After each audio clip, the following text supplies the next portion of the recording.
Well, hi, good morning. Thank you so much for joining me here in my shop. I'm going to hopefully quickly, test the 5 tubes that are in this rating. It's something I haven't done all the way to this point. I really have no doubt they're all good, but again, that's just kind of an imaginary thing. So we're going to put them through the tube tester and find out what the truth is. So we're all set here to do the rectifier tube first. Let me get it out.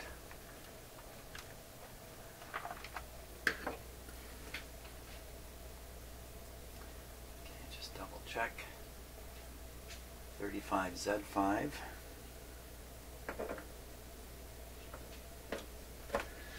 Okay, we'll check the settings on the machine here. 35 volt filament rectifier, so these don't count. 07003 07003 0610 0610 23 on sensitivity. E is the plate, on is the power, and away we go. Now to test a rectifier, we just look at this part of the scale here. We just look at this part of the scale where it says rectifier is okay. All we got to do is just be in there somewhere. You can do the line check since it's right there on the screen.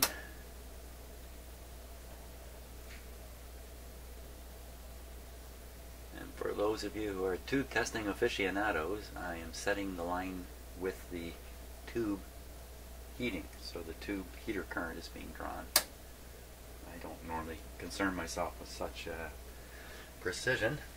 Okay, next step is to look for leakage. See the meter pop up a little bit. I think that's meaningless. Well, it's interesting. I've never noticed, now that it's up on a screen, big screen here, the word leakage and these different values of leakage.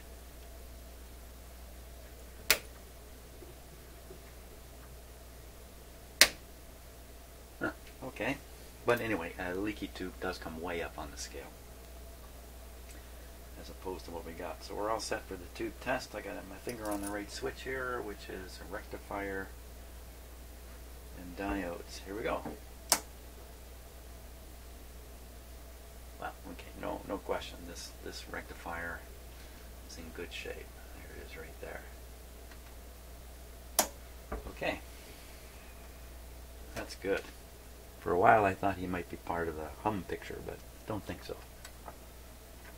Okay, first thing I'm going to do right away, change cameras. And then turn the filament voltage down before something really bad happens. Now, we'll do the output tube next.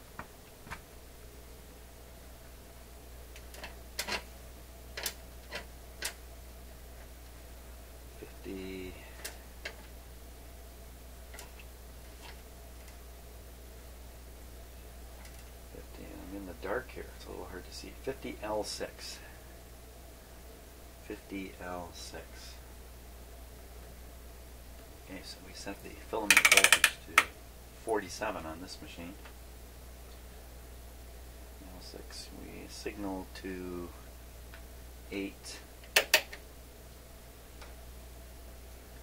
Bias 18H. Okay.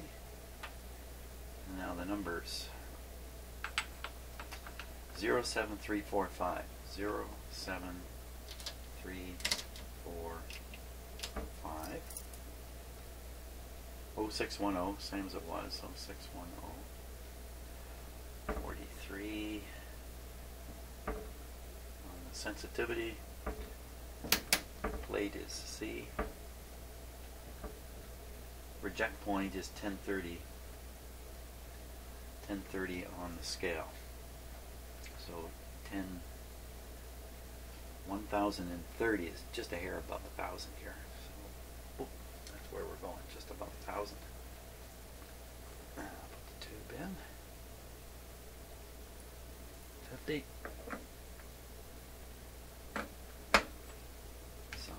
I saw the light dim.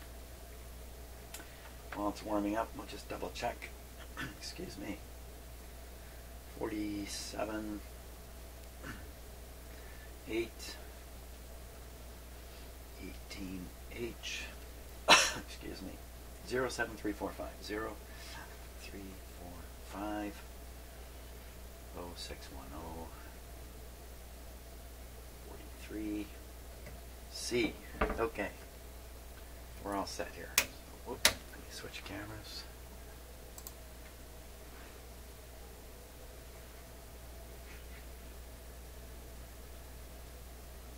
Okay, leakage.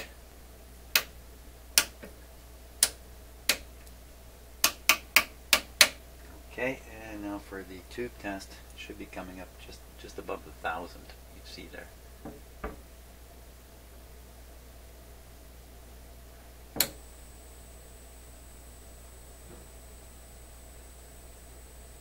Just holding it for a moment. Great, tube's in good shape.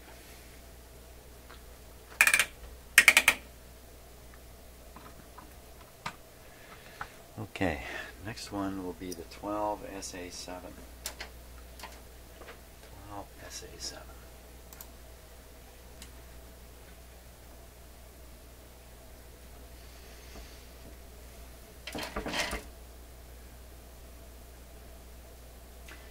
SA7 right there. Filament set to 13, oddly enough. They don't have a 12 setting up here.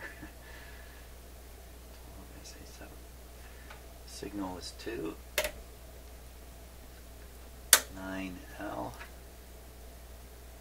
Bias 27345. 27345. 1650. 1650. 45 on the sensitivity. C for the plate. It says hole 2 in the remarks. So this is a 2-part tube. There's a couple of diode plates in there, and then a triode amplifier. Somehow it's testing them all at once to get the value that we're shooting for, which is just slightly different than the last one. 1100 on here. Oh, I got to get the tube in there, right? Not gonna test well.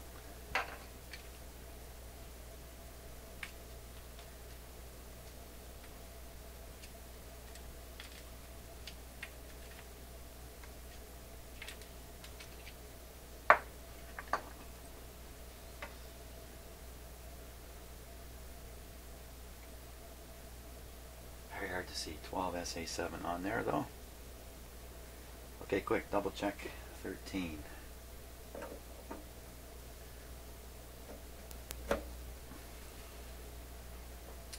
While it's warming up.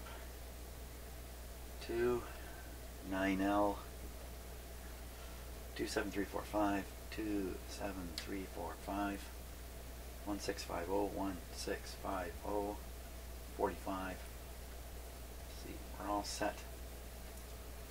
Leak test. Let's go on the better camera. Leak test.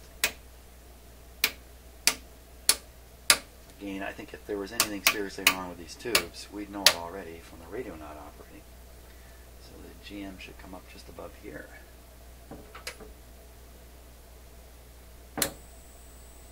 Way up there.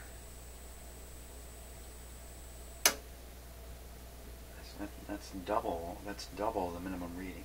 Am I getting this right? 12SA7, 1100.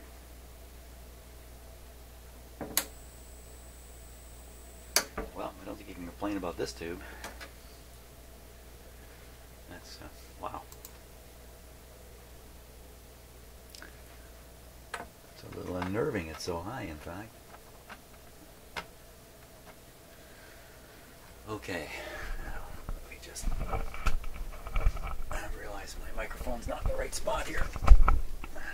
Okay, next tube. This would be the SK7, pretty sure. SK7.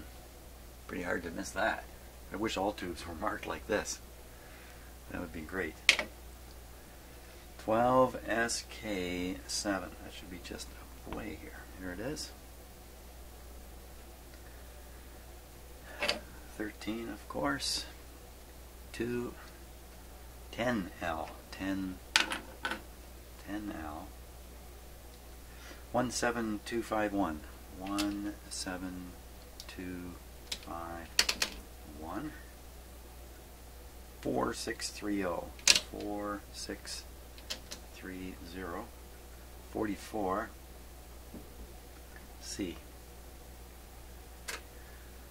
PE and X1. PE.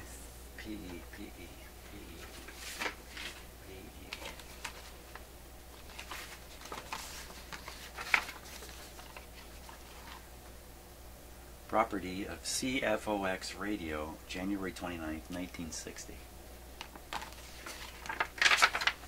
CFOX is still operating.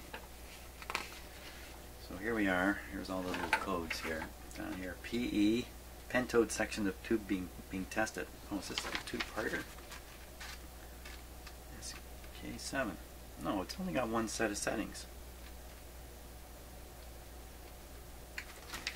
Okay, and X1. I think X1 means times 1 on the scale. X1. And the remarks column indicates the factor used to multiply the scale reading to obtain the actual GM value. So times 1 means that you just read this directly. It's not really telling us too much. Okay, did I double check this? 17251. 17251. 4630. 4630. C44. Okay, we're all set. Tube in.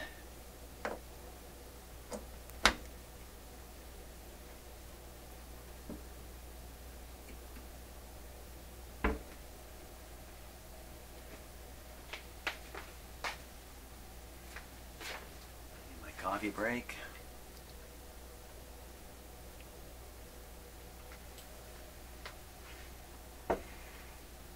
Okay. Leak test.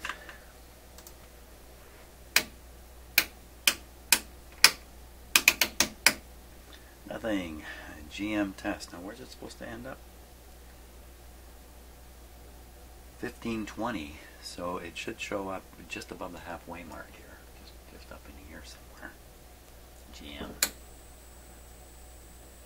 Now, so this guy's testing a little low. One thing we can do right away, we can back down the heater voltage one step. Watch what happens. We'll go down one step.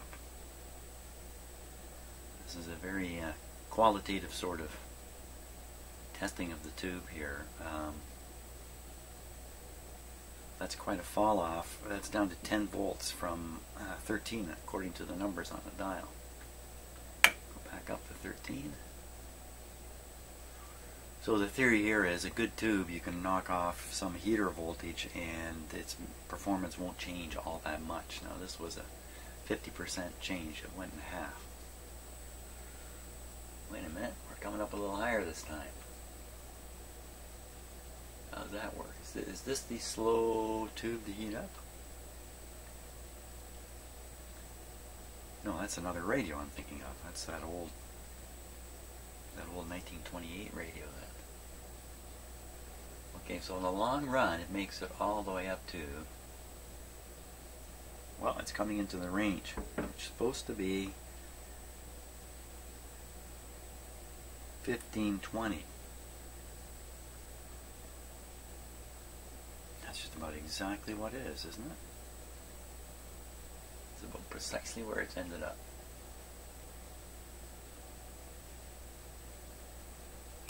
Well, can't whine about this tube either. I mean, they don't have to be like new or perfect.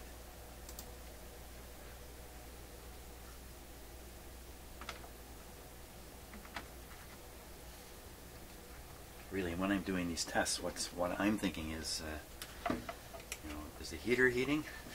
Yes, the heater heats. Good tube. I'm not not looking for, 10% below ratings. 12SQ7 this time. 12SQ. Now, if I was selling people tubes, I think I might do it differently. I'd say, oh my gosh, look at this. You're below the line by a fraction. Gotta go. 12SQ7. 13. Signal 1. 18. 18L. I guess I do sell tubes through my radio repairs. 25100. 25100.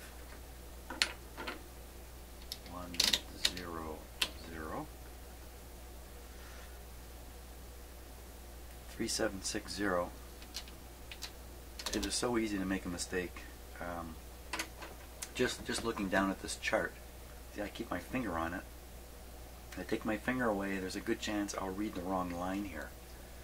It's just a mistake that's so easy to make. This is a two-part tube.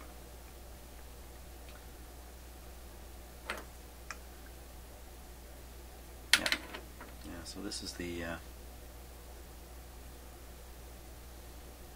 you know what I said about the 12SA7 is not true. I think I said there were two plates in it. No, that's not true. 12SA7. This is the tube that's got the two little diode plates in it. Once again, listen to what I say, but ignore it all. 25100. I did that already, didn't I? 25100. This is how mistakes are made. 3760. 3760. Never talk to your doctor while he's thinking or reading or writing. 337. Why would he suddenly blurt that out?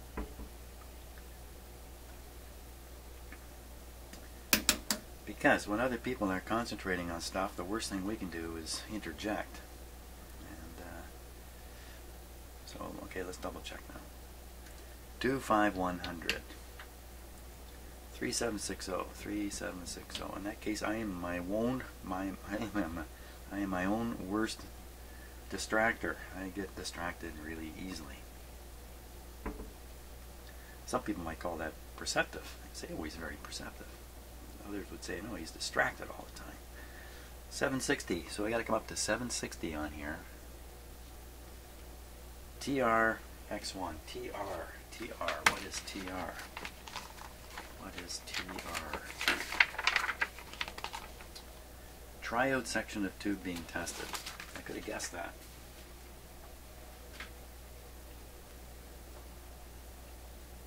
We're all set here. 1 and 18L.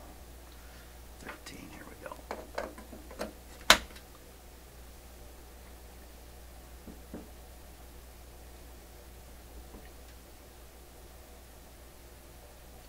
Give it a moment to warm up. Oh, it's coffee break time once again.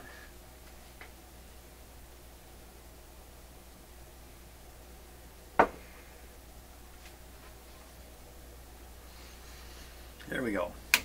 Oh, change canvas. More exciting view.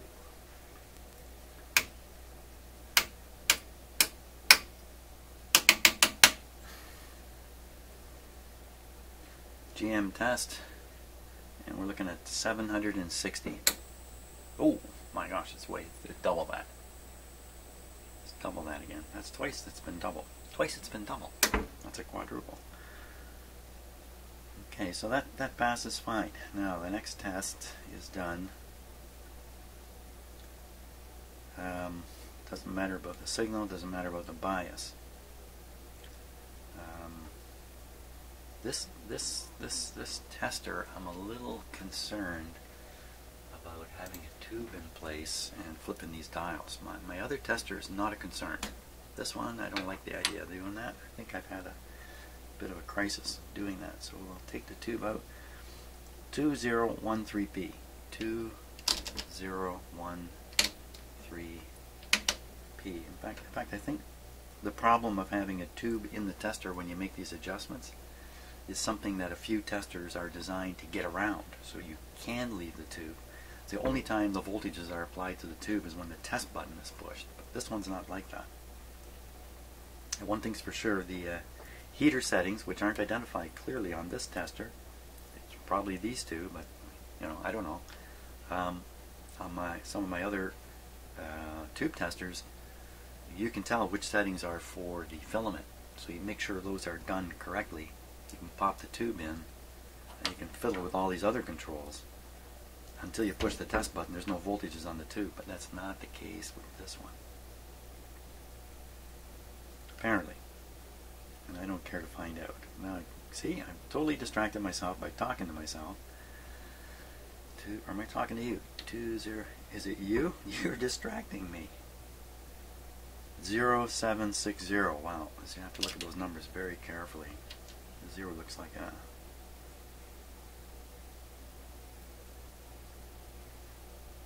Yeah, that's how mistakes are made. 0760. Talking away. Stop talking.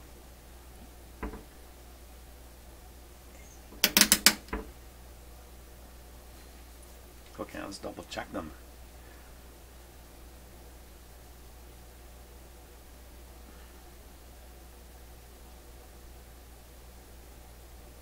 In silence.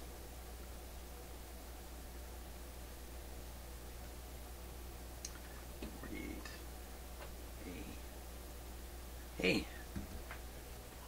must be a Canadian tube tester. Has an A setting.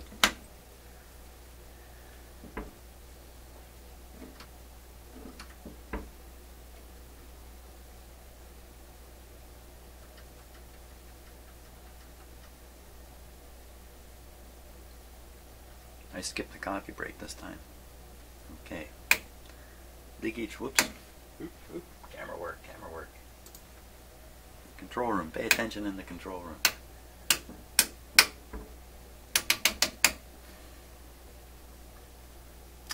GM, it should come up to 760. Wait a minute, take that back. I'm doing the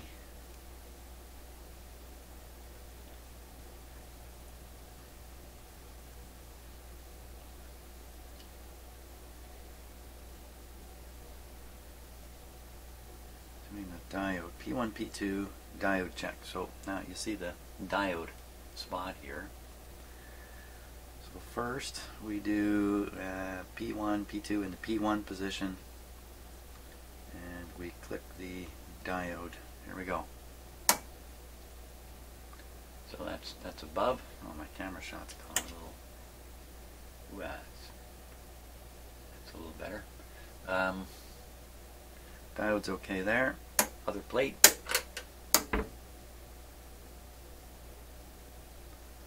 She's a winner. Okay, so as I suspected, every one of these tubes tests good or better. Good enough or better, that's for sure. There we are. I wonder if that's one of the reasons for the very high performance of this radio. Which, I didn't expect this radio to perform so well. And what I mean by that is pick up stations clearly in the midst of a very electrically noisy environment.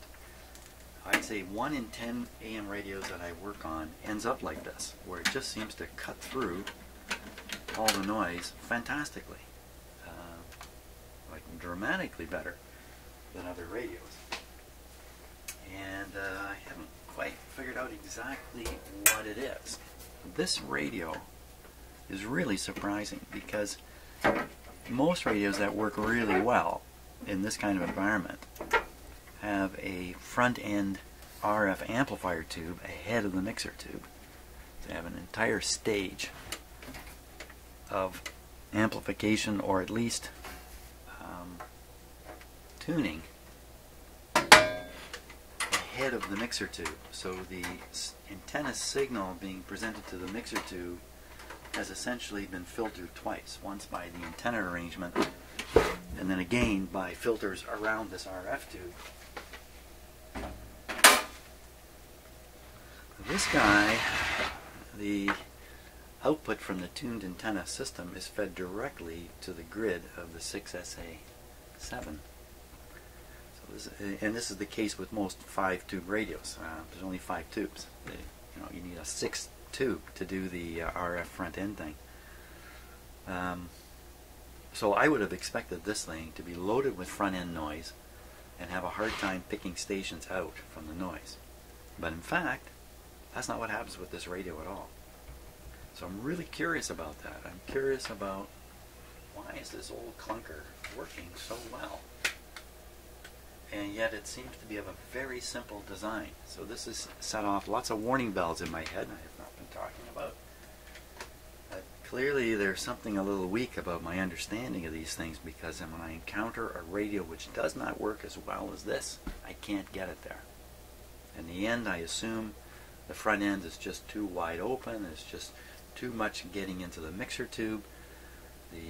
All these superfluous signals are getting in there with the local oscillator and with the intended broadcast signal, and the mixing process is generating numerous mixing products which make it through the IF, show up in the speaker, and you just have a mess on your hand. Not so with this radio. Why? That's what I'd like to find out. So I think what I'm going to do, I'm going to stop the video. I'll post this one as a video on tube testing because it's a half an hour long already, and I'll carry on doing some investigation of those questions while I set up for a proper alignment on the radio. So thanks so much for watching the tube testing, and see you soon.